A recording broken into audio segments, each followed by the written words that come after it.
Assalamualaikum warahmatullahi wabarakatuh. Shalom, Om Swastiastu, Namo Buddhaya, salam kebajikan dan salam sejahtera bagi kita semua. Saya Putri Ristin Perdanasari dengan NRP 130119008. Kali ini saya dan partner saya akan membahas mengenai salah satu maskapai swasta dari negara tempat kelahirannya Krishna. Di mana itu? Ya betul, di India. Maskapainya adalah Jet Airways yang didirikan pada 1 April 1992 oleh Naresh Goyal. Jet Airways menempati posisi kedua bersama anak perusahaannya yang bernama Jet Connect. Dan mereka memiliki pangsa sebesar 22,6% dari penerbangan di India. Jet mengoperasikan lebih dari 300 penerbangan setiap harinya ke 74 tujuan di seluruh dunia. Hub utamanya adalah di Mumbai. Jet sendiri mengoperasikan penerbangan ke 50 tujuan di India dan 25 tujuan di luar negeri. Jet sampai saat ini mengoperasikan 112 armada pesawat di seluruh Asia, Eropa, dan Amerika Utara.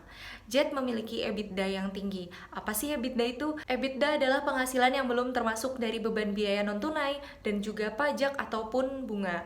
Sehingga berarti mereka mengelola pengeluaran dengan baik dan meningkatkan keuntungan atau pemasukan mereka semaksimal mungkin. Terus gimana dong sama keuntungan setelah biaya pajak atau PAT-nya?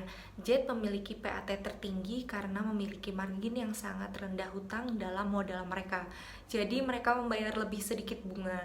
PAT akan lebih tinggi jika perusahaan memiliki sedikit hutang yang juga lebih sedikit beresiko. Dari keduanya tadi bisa diasumsikan kalau Jet Airways ini punya pengelolaan yang sangat bagus dari segi keuangan. Tapi sayangnya di tahun 2019 mereka diterpa kabar bangkrut. Kok bisa ya? Ternyata karena ada faktor internal dan eksternalnya. Yang pertama, permohonan dana daruratnya ditolak oleh kreditor. Dilansir dari Liputan 6, Jet Airways ini diketahui memiliki hutang sebesar 1,2 miliar US dollar atau sekitar 16,8 triliun rupiah dan gagal meminjam sebesar 217 juta US dollar atau sebesar 3 miliar rupiah dari kreditor. Kedua, Jet punya persaingan ketat sama beberapa maskapai berbiaya rendah seperti Indigo dan SpaceJet. Terus minyak juga harganya semakin tinggi, pajak bahan bakar yang besar dan nilai rupiah yang melemah.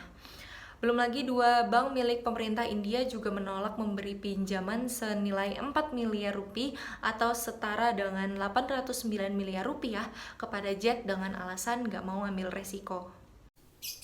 Baik, presentasinya akan saya lanjut. Sebelumnya, perkenalkan nama saya Fajrina Nursabila Nianto dengan NRP 130118040.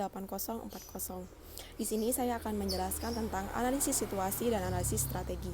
Yang pertama, analisis situasi. Di India terdapat 113 bandara domestik dan 15 bandara internasional. Menurut data di tahun 2012 sampai 2013, 400 pesawat melayani kebutuhan 143 juta penumpang termasuk 38 juta penumpang internasional. Akan tetapi, pada tahun anggaran 2013 sampai 2014 terdapat kenaikan bahan bakar turbin pesawat sehingga menyebabkan pemerintah harus ikut turun tangan untuk mendukung sektor penerbangan di India. Lalu untuk analisis strategi ada dua hal yang ditekankan oleh Jet Airways. Yang pertama, prospek positif pada pasar domestik, di mana Jet Airways memiliki pandangan yang positif terhadap prospek domestik yang ada di India. Dengan demikian, Jet Airways dapat lebih fokus pada pertumbuhan yang menguntungkan daripada pasar-pasar. Pada tahun 2014 sampai 2015, Jet Airways memiliki salah satu dominasi yang sangat kuat pada pasar domestik di India. Lalu ada operasi internasional yang juga dijadikan fokus oleh Jet Airways selama 3-5 tahun ke depan. Dan Jet Airways harus transit ke maskapai penerbangan internasional dengan kehadiran domestik. Pendapatan internasional adalah 57% dari keseluruhan pendapatan manajemen.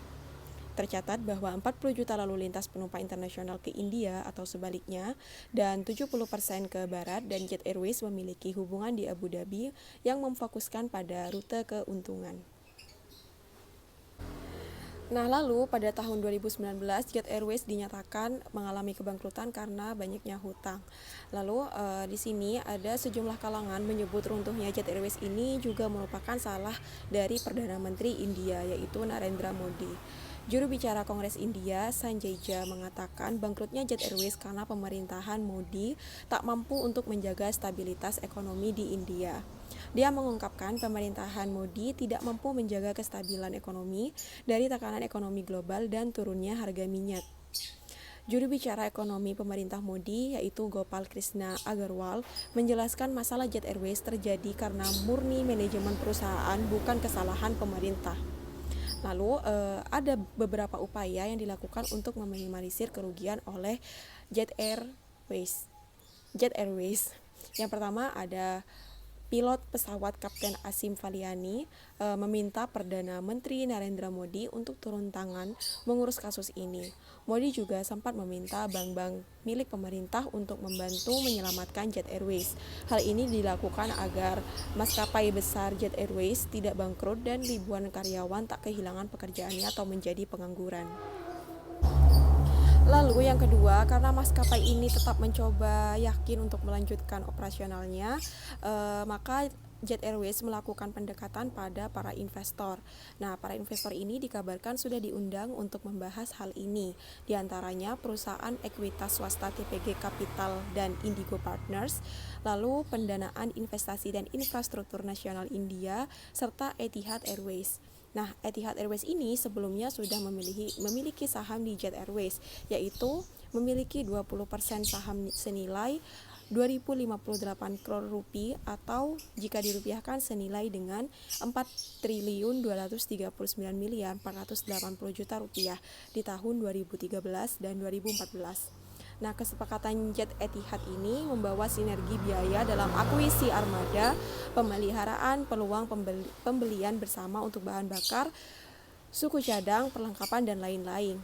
Nah, lalu bidang kerjasama lainnya seperti pelatihan bersama pilot, awak kabin, dan insinyur, serta pemeliharaan jenis pesawat umum dan konsolidasi program loyalitas tamu. Lalu, upaya yang ketiga yang dilakukan oleh Jet Airways adalah menjual asetnya di Belanda ke maskapai penerbangan Belanda KLM.